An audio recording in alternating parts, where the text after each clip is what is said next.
Marriage Clinic TV. Hi viewers, welcome to another edition of Marriage Clinic Live. How are you today? I remain your host, Moralai Opposite. Thank you so much for joining me today on this edition of Marriage Clinic Live, and I would like to say happy weekend to us all. Thank you for always joining us, always following us on our Facebook group page, on our YouTube channel. Thank you to all our new subscribers. Thank you to everyone joining us, following us. Thank you for your engagement, for your participation. We do celebrate you. Thank you. So today we are going to be looking at an interesting topic which I have titled "The decision of who to marry or whom to marry is not a decision you can take alone." The decision of who to marry is not a decision you alone can take.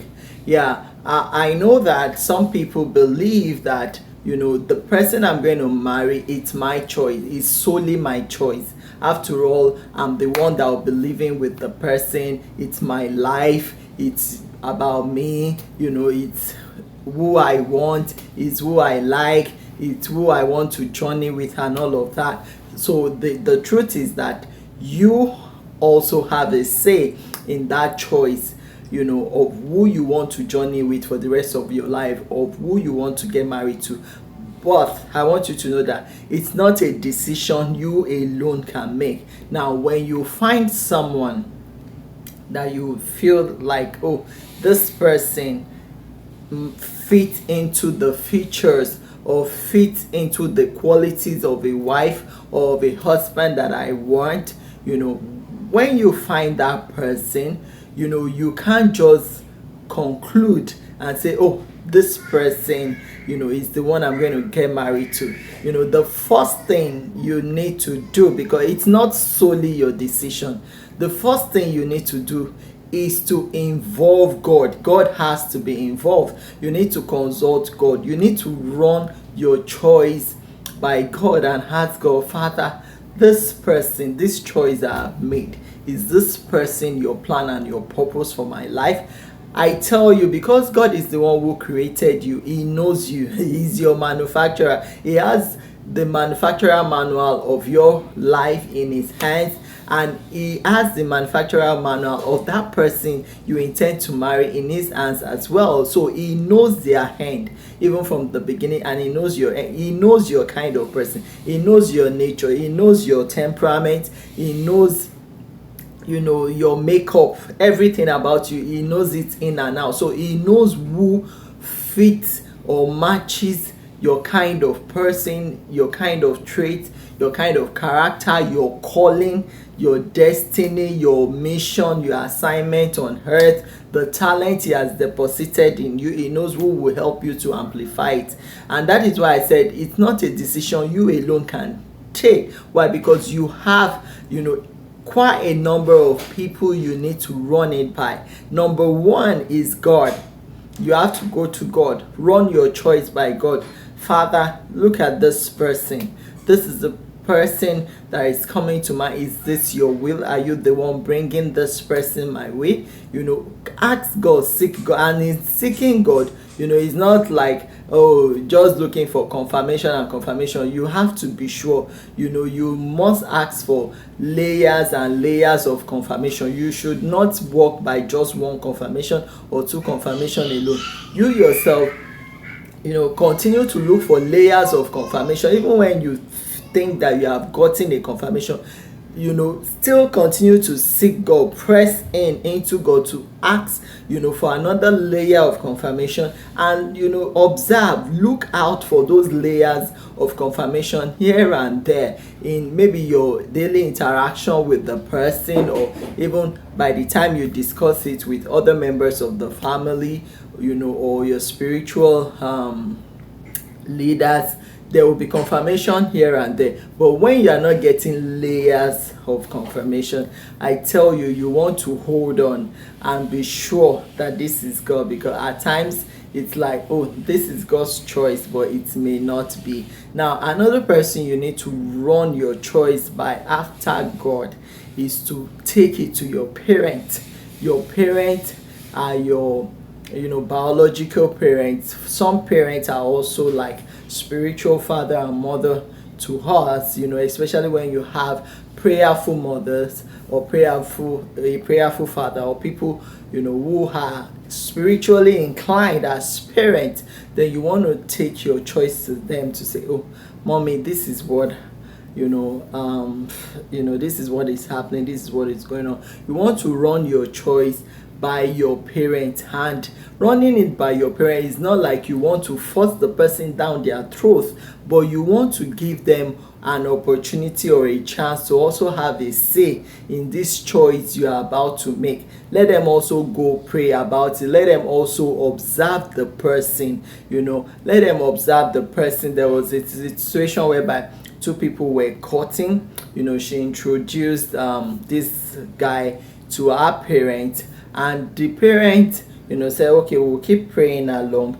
So both of them, they talk. So the guy comes to visit her once in a while, but they noticed that after once in a while, I believe maybe he was becoming comfortable. He started coming to visit her almost every day. So at a point, the mother said, I'm not comfortable with this guy because I don't think he's busy. I don't think he's preoccupied.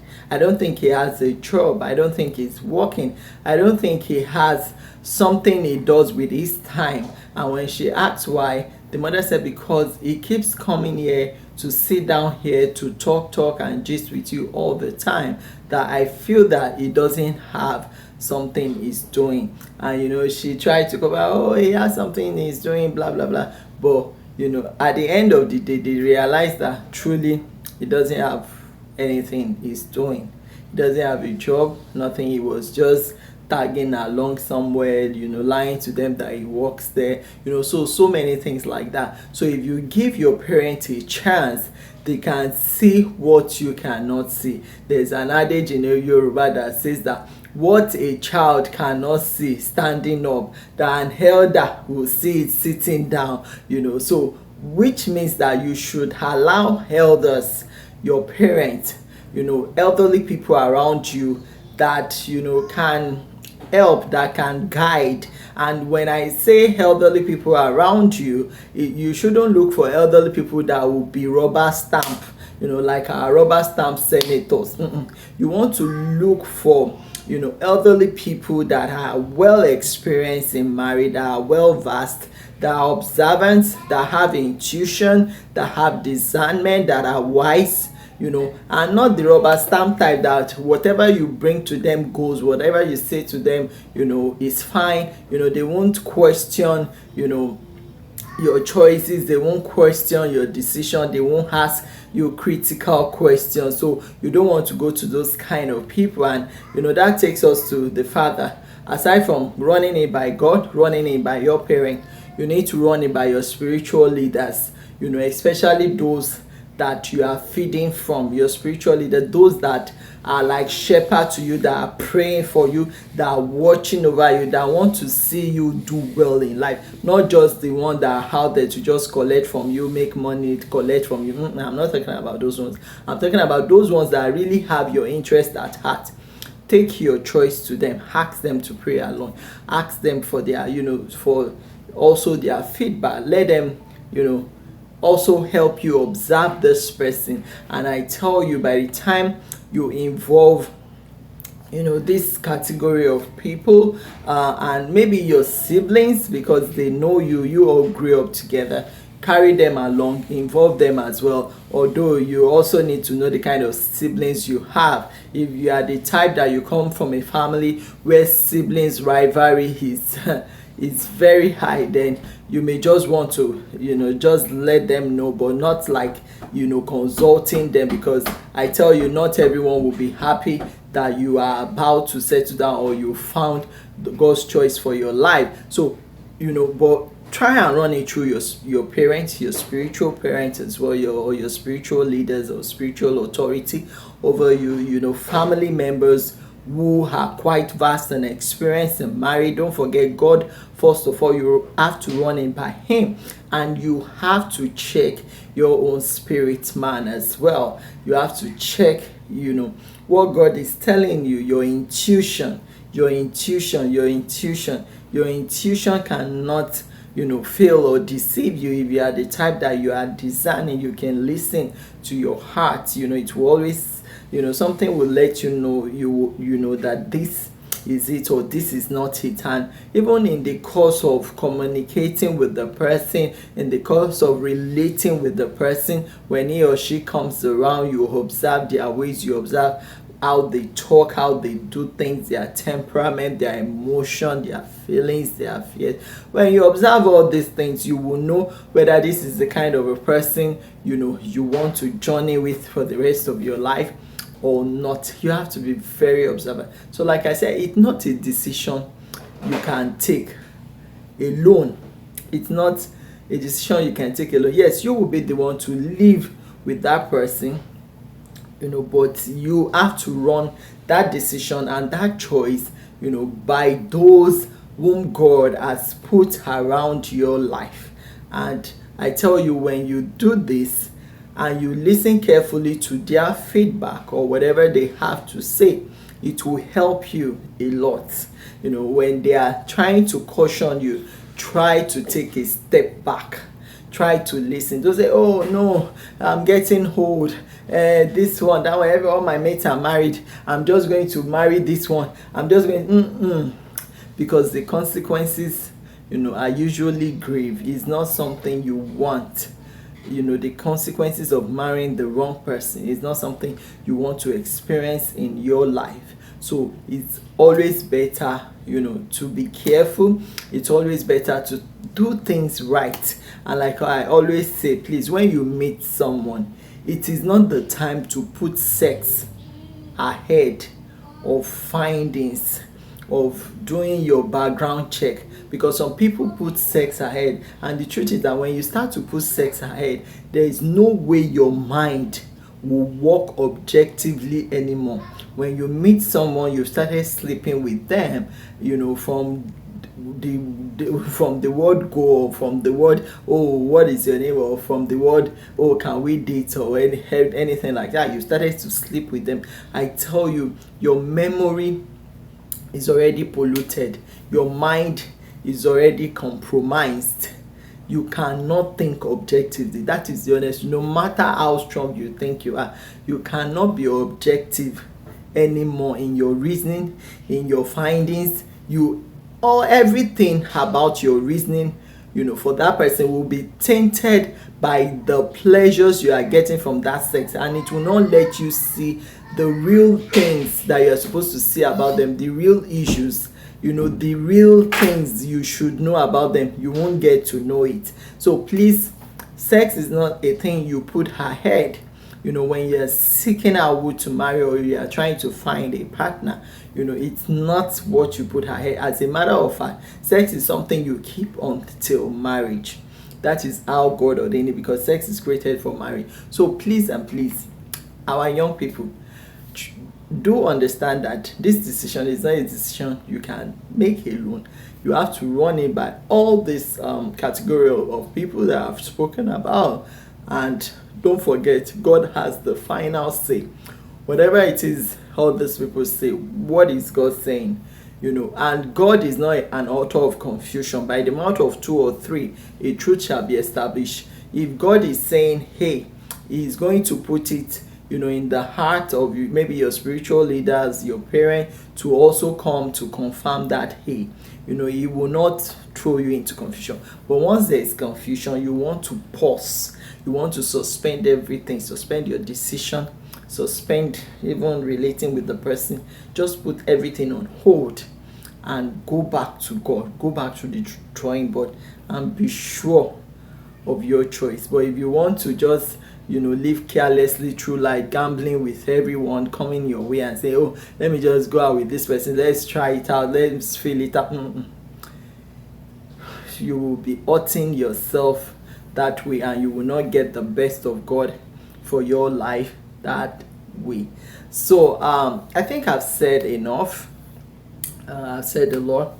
Marriage entails a lot. Marriage is a beautiful thing, but marriage can be very challenging. It comes with its own challenges, but with God on your side, and having a right person, a right partner that is willing to stand by you, walk with you, weather the storm with you, is what makes a marriage last. And my prayer is that God will give us that kind of a spouse, that will stick with us through thick and thin, a spouse that will come into your life and will bring out the best out of you, that will support you, support your dreams, support your vision, support your talent, do all he can or she can within their power to see that you become who God wants you to become. That is the kind of person you need to go for. That is the kind of a person you need to settle down for.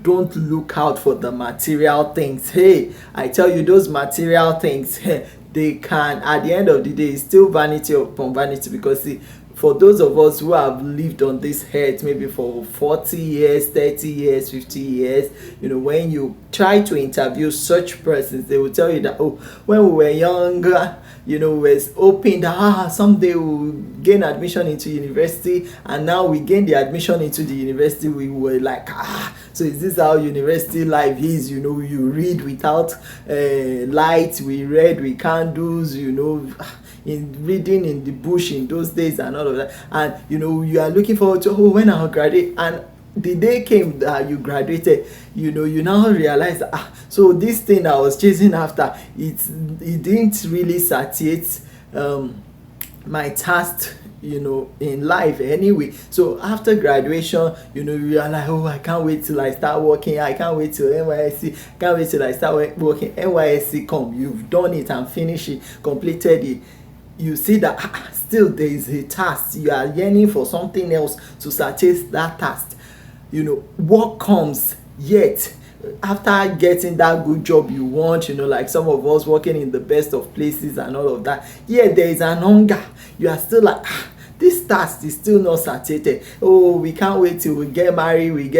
I can't wait till I start having unlimited sex and all of that. The truth is that after getting married, you will now discover that even with the marriage, there is still an hunger and a task. You are still not satisfied. You're like, I can't wait till when I start having kids, when the kids come. See, when the kids comes finally, your life can never be the same again. See, I'm a living testimony, because now I'm like, sometimes when I want to I joke with my husband, if I knew that this is how raising kids would be, maybe I would have stopped at just one or two.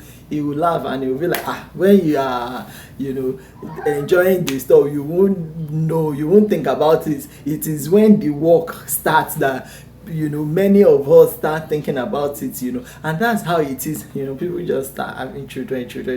They don't think about the work that is involved. But the truth is that a lot of work is involved in raising kids. And even after having the kids, you will now realize, I'm still not satisfied. You'll be looking for house, for car. Even when those things come, you are not yet satisfied. So that tells you that God is our only satisfaction. Fulfilling your purpose in life is what brings the real satisfaction. So you don't want to settle for just someone that can provide those material things without helping you fulfill your purpose in life. That fulfilling your purpose for coming to this earth is the main reason, or should be the main purpose for choosing someone that you will settle down with. So I think I've said a lot. I would like to stop here now. Please don't forget to share our videos. So hope to see us more next week on another edition of Marie Clinic Live.